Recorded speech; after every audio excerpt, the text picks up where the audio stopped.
Welcome to the Rock Music Alliance interview sessions. I am your host, Cole Coleman.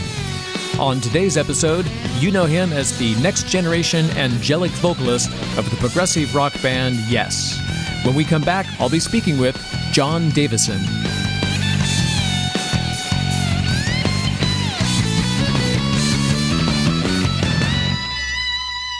Attention guitar players, join the thimble slide revolution and free your slide finger. With its patented shape, you can slide and fret while wearing the thimble slide. Visit thimbleslide.com. That's thimbleslide.com.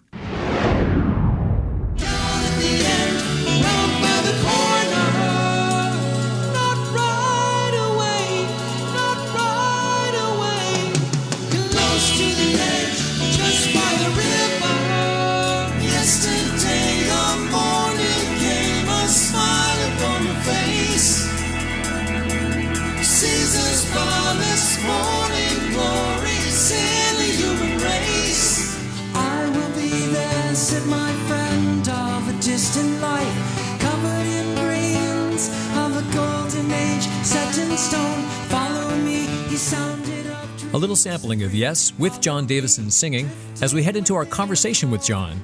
So I think the first thing we really all want to know is, what are you doing right now? Like, what's happening with Yes? What's your latest projects? Or you personally, your latest recordings, tours being planned? What's going on? Well, there's been a lot of sudden changes, a lot of touring canceled this year. And in lieu of, Yes are writing a new album. We're not all together, obviously. We're isolating in our own way, but we're exchanging files and composing for a new album in that way. Well, I'm glad to hear that. Yeah, everyone's having to kind of do a little tap dance and change plans. So I'm glad to hear you guys are shifting. You know, can you tell us anything about the new album? Well, I mean, it's just really an exciting time, despite the letdown of canceling some extensive touring that I mentioned. It's just been great on multiple levels writing for a new album. The material's really strong and everyone's generating a lot of camaraderie and enthusiasm. But also from a personal standpoint, it's been a saving grace through all this difficulty of isolating and, quite frankly, being in lockdown where I am here in Barbados. I wanted to ask then, since the recording is getting underway, how involved are you with the writing of the latest music? Well, I'm quite involved. I sort of feel like the pivotal man at this point. We're early on. We're just constructing and compiling demos. And what generally happens is another member will send me an instrumental sort of snapshot of an idea with which I'm able to build on lyrically and create my vocal melodies. So that's sort of where we're at now. And I would say we have about half an album's worth of strong material. But again, it's all in the early demo stages still. Right. And when you say demos, well, because you guys are separated, is writing an album right now during this time any more difficult or different than how you guys would normally approach it? Well, it's definitely different. I don't know if it's more difficult being apart. For me, I sort of like to have my own breathing space where I can go at my own pace and not necessarily have the pressure of, okay, we're paying for a studio and, we're on the clock. So I like this, way to develop. But it would be different in the sense that normally we would already be in the studio, or at least, one-on-one or in subgroups, putting things together. Right. Yeah, I wanted to ask about that. When Yes puts together the music, is there any particular format that it follows? Or like, does one person bring in an idea? Or is it a songwriting team? Or is it everybody together? Generally, one person starts something. They're they have the initiative to bring forth the idea, and then we all can contribute. And every member in Yes is a composer within the music, and that's what makes Yes music so involved and so rich, richly complex, you might say. The bass is very prominent and has its dominant role, as does every instrument. There seems to be a place within the tapestry of each song for every member to have a voice. Well said. If you would, Jon, take us back in time to your beginnings. Where were you born and raised? I was born in Laguna Beach, California, born in 1971.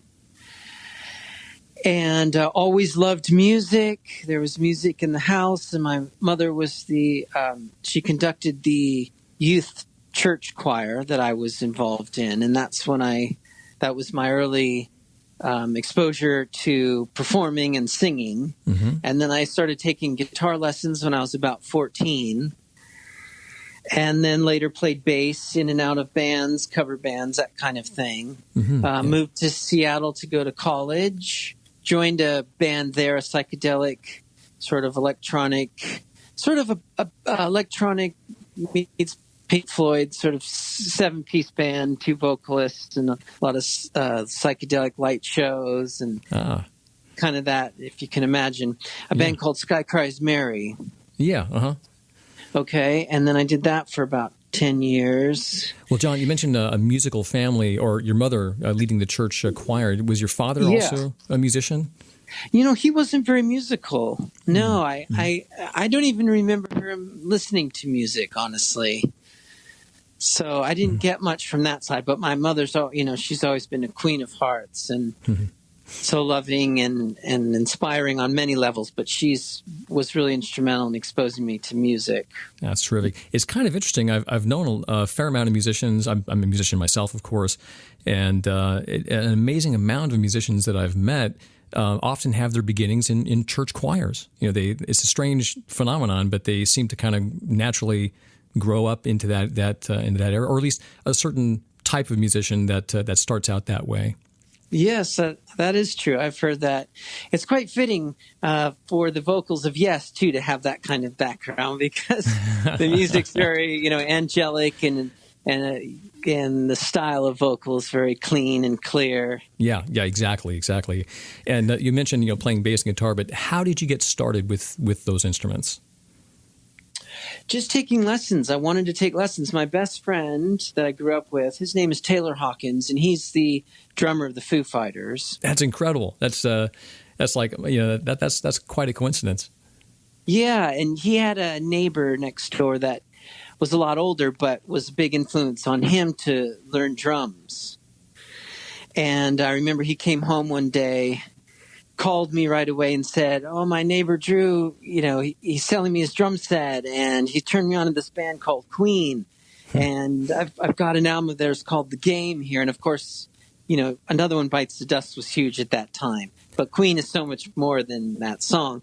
So that became his favorite band, and Roger Taylor was his idol as a drummer, and he said, "We've got to start a band, and why don't you be the singer?" At that time, I hadn't started playing guitar yet, but I eventually went on to play guitar. We had all these cover bands growing up, learning our instruments together. Right. So you and Taylor together.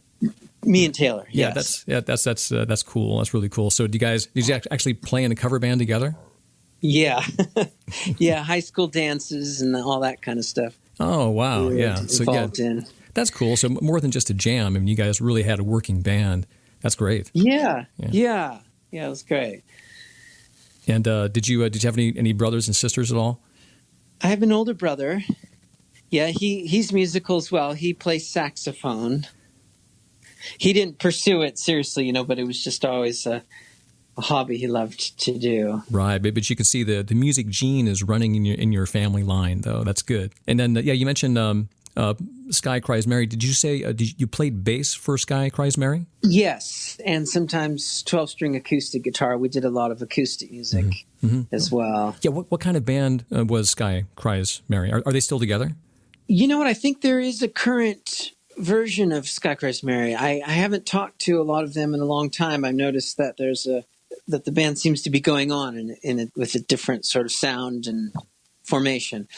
But we had more of a, guitar, bass, and drums, and then a lot of keyboards. But also we had a DJ in the band spinning records. That was way early on, before that became sort of a popular thing to do. Yeah, yeah. I hadn't at that time period. Yeah, definitely. Yeah, this is the early 90s. And there was a husband and wife vocal team that always sang harmony, which was really interesting. So we were a 7-piece band playing these, all the cool clubs in Seattle at the time. It was really a progressive time in Seattle, and to be a part of that. It sounds like a pretty cool band, actually. Yeah.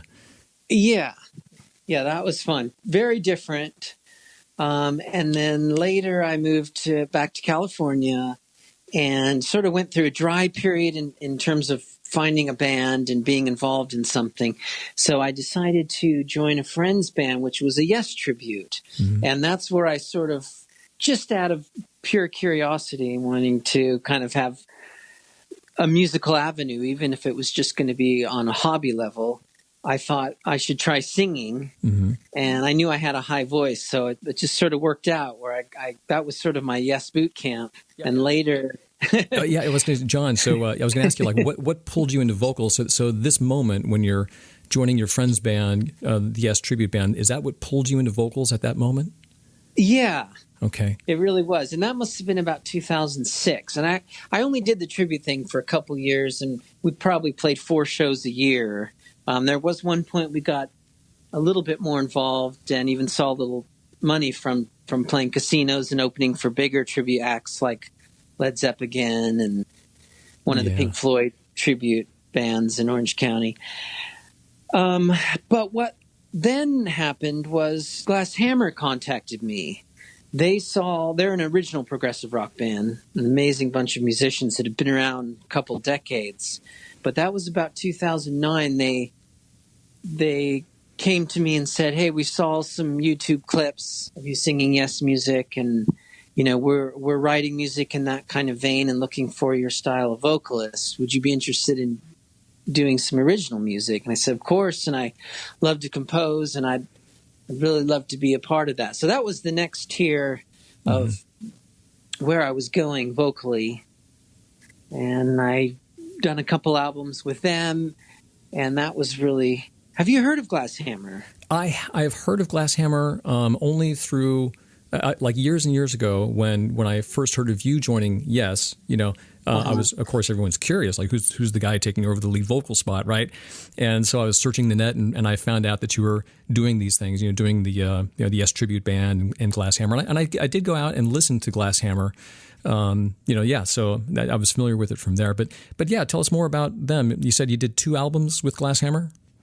3, and then I did a few cameo spots on other things. I just got so busy because I think where I had to phase out of Glass Hammer was when I felt I needed to fully commit to Yes, and that was a few years later. So that's what happened. They, Yes heard what I was doing with Glass Hammer when they were in need of a vocalist. So right. Now, sort of been steps I've been able to ascend, and I'm so grateful to Glass Hammer because they were very instrumental in giving me a platform. Yeah, it's a pretty rapid ascent, from like pretty much starting your vocal career in 2006, to rising up and then, obviously taking over the spot with Yes. That's an amazing rise. Yeah. And I do hope, I will go on further by saying I hope Glass Hammer and I can work together again in some context when time is available and energy is aligned. Yeah, that's good. Now, again, bringing Taylor Hawkins back in, you guys, he obviously knew your vocal ability very well. So how instrumental was Taylor in helping you land your position with Yes? Well, that's interesting because I had, my exposure to Yes with the Glass Hammer music, but also because Taylor, being a Yes fan, was befriended by Chris Squire a few years before that point in time. And he was always saying, well aware of what Yes was doing with Benoit David after John Anderson. Always said, if you need another vocalist, if Benoit doesn't work out, I've got the perfect guy. And he was sort of filling Chris's ear for years about me. So when the time came... Yeah, that's great. Yeah. And now Taylor, as I remember, I don't know how the connection happened, but he was playing in Chris Squire's band, right? Like Chris Squire had a side band. Let's see. I know Chris helped. He joined the Foo Fighters in their.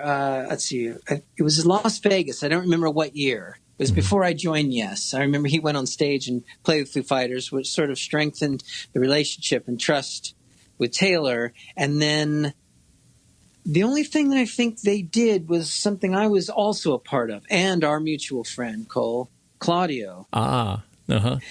Yes, because Chris was nominated Bass Player of the Year from Bass Player Magazine, I guess, in 2010 or 11. And then he put together a little band where we performed on the Sunset Strip. I can't remember which club, but Taylor, again, was involved. Myself, Claudio, and a couple other great musicians we know. I see. Yeah, I've seen some photographs of that. Somehow I was thinking it was a more permanent band, But yeah, Chris Squire had a band that was performing up there. Claudio Pesavento was keyboard player. Yes. And I didn't know you sang for that band. Oh, yeah. Yeah. That's when I met Claudio for the first time, actually. Very cool. Very cool. Yeah. He's very talented. We have, some songs sort of in the wings waiting to be further developed, and hopefully we can do more together because we really get along as people. Well, that's great. So you have some recording to do with Claudio. That's right. Yes. And he was a good friend of Chris's. So that's how I met Claudio. That's cool. And yeah. Is that like a solo project with Claudio, or are you guys actually working on something together? Well, I think it would be a solo project. I mean, solo of mine, but he would be certainly involved. Oh, I see. Okay. Yeah. I've got a lot of irons in the fire. Not always enough time, but yeah, that's just terrific. I can't, it's so terrific to be in that position, to have irons in the fire, Yeah. We'll be right back with Jon Davison, but check out these important words from the Rock Music Alliance and your chance to join and vote in the Rock Music Awards. It's time that rock music has its own awards, the RMA Awards, its own scholarships, charity events, and more. And only you can make it happen by joining the Rock Music Alliance and voting in the RMA Awards. You can join as either a musician, an industry professional, or if you just love rock music, you can join as a patron of rock. Everyone can join, and everyone gets to vote. Join the Rock Music Alliance. Go to rockmusicalliance.com. That's rockmusicalliance.com. Hey everybody, this is Jon Davison, singer of Yes, and I want you to join the Rock Music Alliance. Sweet dreams can solve the future. Sweet dreams resolve the past. Sweet thoughts soon, oh soon the light pass within and soothe the endless night.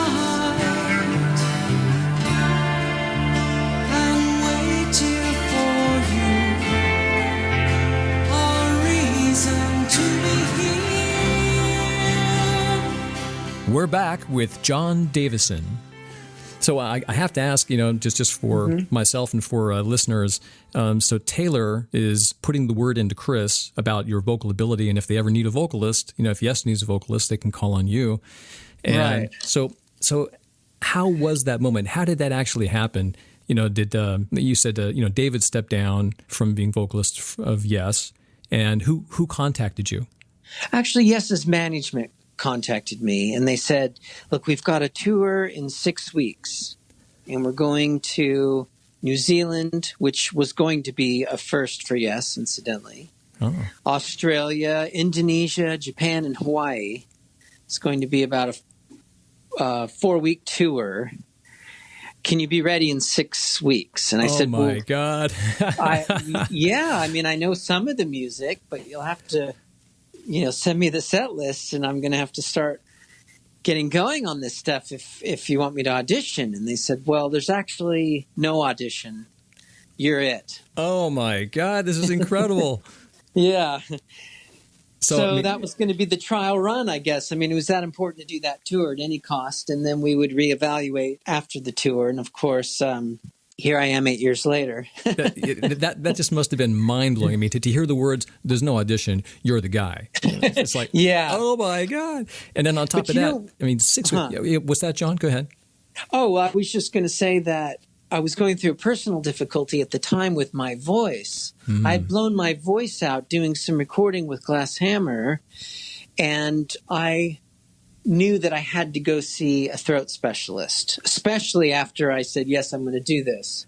And I went to a guy I trusted, and he said, yes, we can get your voice up to speed in plenty of time before 6 weeks, but you're going to have to do some radical measures. And believe it or not, Cole, I actually had to take a vow of silence for about 2 weeks where I didn't speak at all. And yet I had to learn all this breadth of Yes material. Yeah, I was just going to say, I mean, you're under the gun to learn all this music, and now you're told to be quiet. Unbelievable. Yeah. Unbelievable. So I had to do steroids and all the other crap, and, whatever was necessary, whatever it took. I did a lot of acupuncture as well. And sure enough, I was ready just in time for the rehearsals. And of course, I came overly prepared, as I like to say, and it all went well. But man, there was some tight moments there. It's just an amazing story. It really is, and you really delivered, man. You really did. Because I mean, I went out and on the net and I heard your voice, and you're a perfect fit, just a perfect fit, and you did great. You did great. Thank you very much. Yeah, and but still, it's just mind blowing to hear. And really kind of in keeping with Yes tradition, because I mean, there's an interview, I'm sure you've seen it, with Chris Squire talking about the days of Trevor Horn. And, and he's saying, Trevor Horn came to him one time and was saying, I had this nightmare. I was like, I'm in this limousine on the way to a gig, and you're telling me, we got to do this song tonight, Trevor. We figured you can do it. You got like 5 minutes. Yeah. So that's like in keeping with Yes tradition, putting you into the fire, Yeah. Yeah, no problem, man. We can do this song in 5 minutes. Yeah, I can learn it. No problem, man. So I guess welcome to the Yes Club. That's right. Trial by fire. Yeah. So you get the gig with Yes. How? Well, they never told me I actually had the gig. So we finished this Australian tour, as I mentioned, and they just said, okay, great, we'll see you in a couple months for the U.S. summer tour. and there was no real official, hey, you're in, you got it. Wow, yeah. It was just see you next time. I said, okay. This nebulous kind of thing. That's a little rough. Yeah, that's a little rough. But I got to ask too. I mean, how was it walking in for the first time with these guys? I mean, was it at rehearsal? I mean, did you just walk on a stage with these guys? No, we did about a week of rehearsals, thankfully, at Mates in L.A. Hilarious, and man. A week. Yeah. A week. It was great. That was really a fun time because I got to, obviously play with these guys, but also hang out and get into conversation and go out for dinner. And it became a lifestyle thing. And it was, it was amazing. Well, we didn't really ask you earlier in our conversation, but I mean, did you grow up listening to Yes and you liked Yes and all that? Oh, absolutely. Yeah, that's a very important point for those that are hearing the story for the first time. Yeah, they've always been my most favorite band. It's just incredible. I mean, I can't help but draw the parallel to that great movie, Rockstar. Oh, yeah. I mean, you are living that movie. It's unbelievable. Yeah, it really is. And it was cool when we first started hanging out, as I mentioned. Yeah. Because, I was the Yes trivia guy, and I would get into conversations with them, and we might be looking at a song on the set list, and I'd say, well, why don't we look at that, Live in Detroit, 1976 bootleg of that version. You guys were doing it this way then, and why don't we try this? And, so they were just so excited that I came infused with this background and knowledge and sort of an instinctive understanding. Yeah. It must have been, rejuvenating for them. I mean, here they are working with a guy that pretty much probably knows more about Yes than they know, Yeah. Then they remember. Yeah. And to have that kind of fresh perspective, fresh feeling in the band, it must have been terrific for the guys too. Really. Yeah, it seemed that way. It was definitely a symbiotic and mutual feeling. And of course, Alan White's still involved, and Yeah. he's such a great guy, such a good friend. They're just really awesome people, each one of them. And it was so hard to lose Chris Squire in 2015. That was a heavy blow, to say the least. Oh man, yeah, because like you, I mean, I grew up listening to Yes, and I love Yes very much, and Yes music is just the most exciting music to me, and hearing about Chris Squire's death was a real shocker, and it seemed to happen so fast. He was barely diagnosed with the problem he had, and just a few months later, he was gone. Yeah, exactly. Yeah. And then, of course, a ray of hope has been Billy Sherwood, who originally was a protege of Chris's, and he's such a huge talent in his own right, and he's brought so much to the band and has helped us carry on. Of course, he was a member for a time. In the, I guess, late 90s to early 2000s. So yeah, the first time that I became aware of a Billy Sherwood was around 1994, the 1994 tour. But I heard that he was actually involved in the 1991 Union tour, right? That's right. I sort of hesitated there when I was trying to pinpoint the timeline, because you're right. Yeah, I had forgotten that for a while too, and was reminded of that recently. Yeah, and he certainly was involved in the production aspect on Union. There was at least a song or two on there that he was involved in. That's right. Yeah. And he was instrumental in writing with Chris on the song "The More We Know." Yeah, I love that song. I really love that song. I think that's the best one on the album, in my opinion. Yeah. I was going to say if nothing else was to occur, he gave the band that song. It's like, dude, that's an awesome song. Yes, yeah. And we've really bonded as people over these few years, because, he joined in 2015. So it's been a while now already. And we've written a lot of music together, and we have our own side project band with Jay Shellen, who's been drumming alongside Alan for the last few years. And yes. Right. And the name of that band is Arc of Life. And we've got the album all ready to go through Frontiers Records. It should be coming out at the last point of this year or early next year. That's great. Thanks for mentioning that. I'll have to keep a lookout for it. So we're 8 years later. You've been fronting Yes for 8 years. And I wonder, do you feel integrated into the band solidly, or is there any kind of... Okay, yeah. No, I really do. And there's a lot of mutual respect, and I feel that, I'm important to the band, and I think that's what makes it so rewarding, not just to do this great music, but to really sense that, in a way, I'm at the center of it. I'm not saying, it all revolves around me, but I'm just saying, every member in Yes at one time or another is at the center. That's the kind of band it is. Everyone has a dominant role and has a purpose and a voice. And it just feels good to, be in the fold. Yeah, and it's interesting you mentioned that, and that is a really terrific way to describe it, because each of the members of Yes are they're all amazing players, like mind-boggling players. And it's terrific when they all join together to create the music, collectively. But it's terrific the band also allows each member to have their spot in the sun.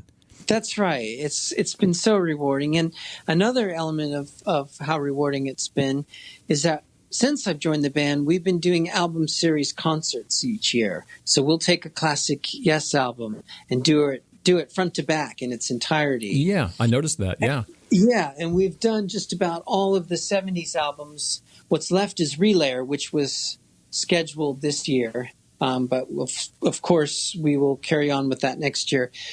But to think, that we've recorded all these tours. So we've released a live album each year featuring these albums in their entirety.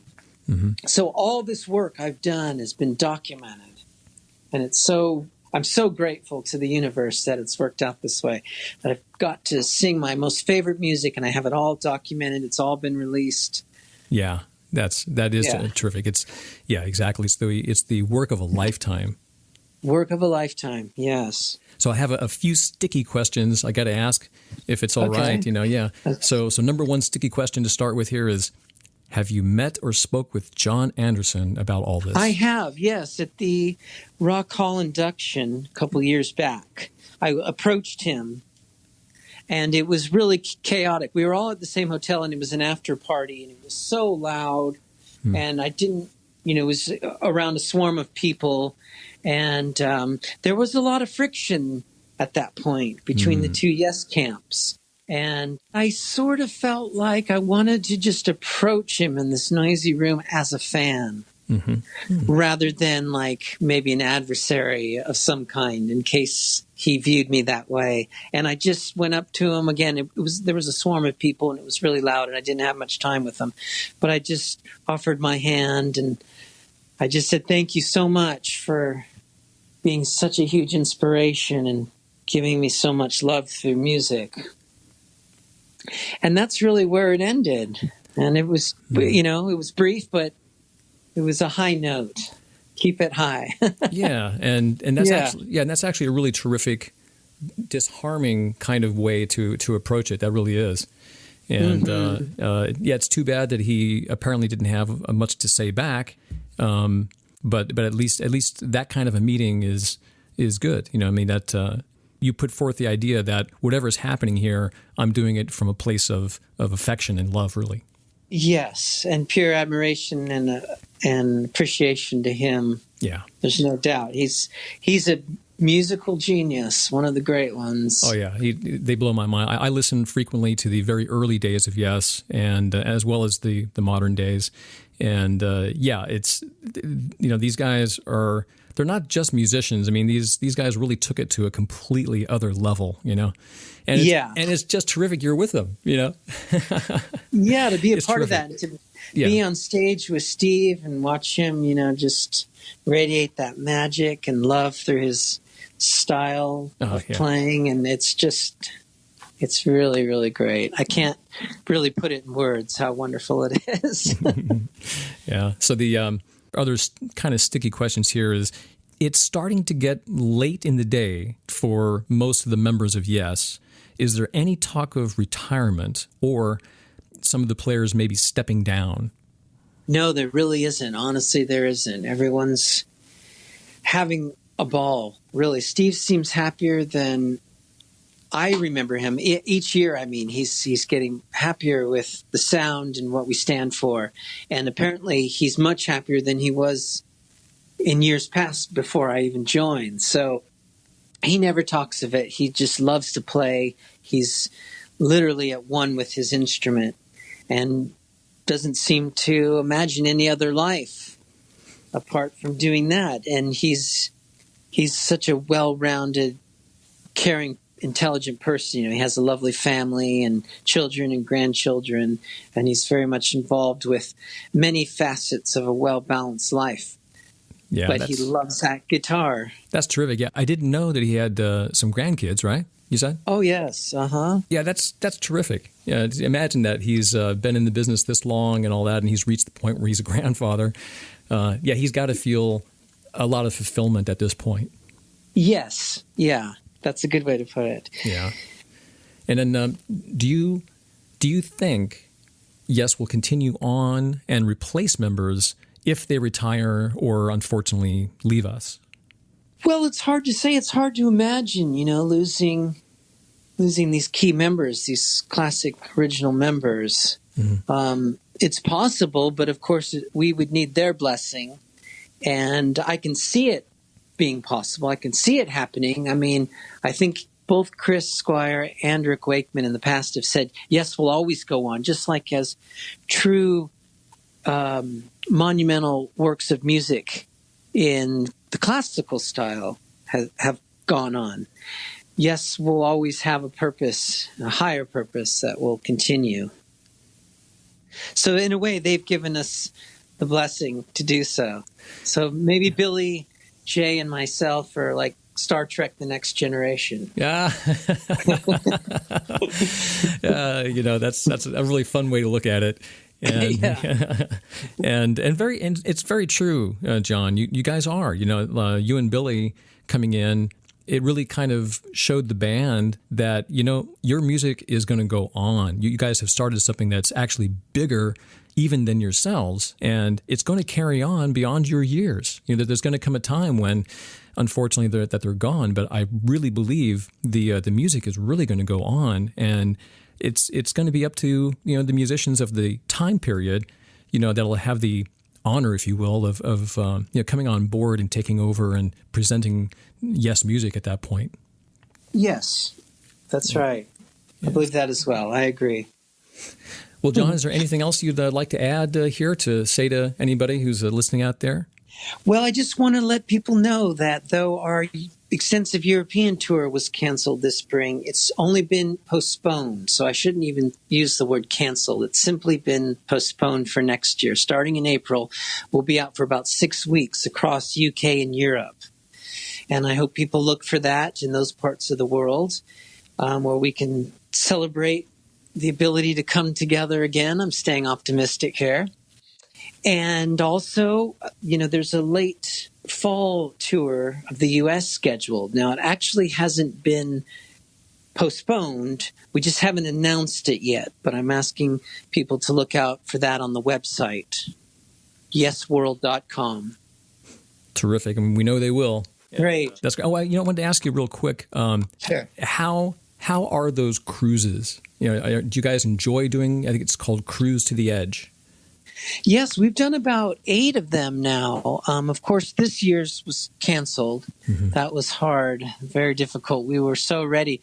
Just let me tell you real quick. This is important because during the last Cruise to the Edge, I met my darling girlfriend, Emily Lodge, and we've been together since. It's been about 1.5 years, and it's been so wonderful. Her father just happens to be John Lodge of the Moody Blues. Oh, wow. Nice connection there. Yeah, no, he was performing on the cruise, of course, and that's what brought us together. I was out with John Lodge. I've been singing in his band as well, just coming up as a guest vocalist on Nights in White Satin. And so we had just finished a U.S. tour this last February. It was late February, literally about 1.5 weeks before the Cruise to the Edge was going to start. So when we finished the U.S. tour, my girlfriend and I decided to come to their family home in Barbados for a vacation and just sort of, wait out what was, approaching, what was culminating into this worldwide panic of COVID-19. And then, of course, a few days after we were here, everything shut down. The world went mad. And the cruise was canceled. So that's a little backstory about the cruises. In some ways, they're wonderful because I'll know that I always met Emily through that experience, but also the hardship of canceling the cruise and what that meant to the fans and other musicians. Hopefully, there's a future for it. We'll see in this ever-changing world now. Exactly. Yeah. But congratulations on having met, and it's a very special way that you met. So that's terrific. Congrats on that. Oh, thank you. Yeah, I just wanted to throw that little wonderful side story in. Yeah, I appreciate that. I better book a time on a cruise. Maybe I'll meet someone too. That's right. Yeah, the Love Boat. Exactly. Well, I guess John, thank you very much for being on our show today, the Rock Music Alliance interview sessions. And it's been a pleasure to speak with you. I really look forward to hearing new music and seeing you guys live. All right, man. That's it for my conversation with Jon Davison this time around. Thanks, John, for being on the show, and thank you for being here and listening. You can keep in touch with all things Yes at yesworld.com. Visit thimbleslide.com for the guitar slide that frees your finger. It allows you to slide and fret while wearing it. And visit rockmusicalliance.com and join the Rock Music Alliance so you can vote in the RMA Awards. For the Rock Music Alliance, I'm Cole Coleman. Be well, stay well, and join the Rock Music Alliance.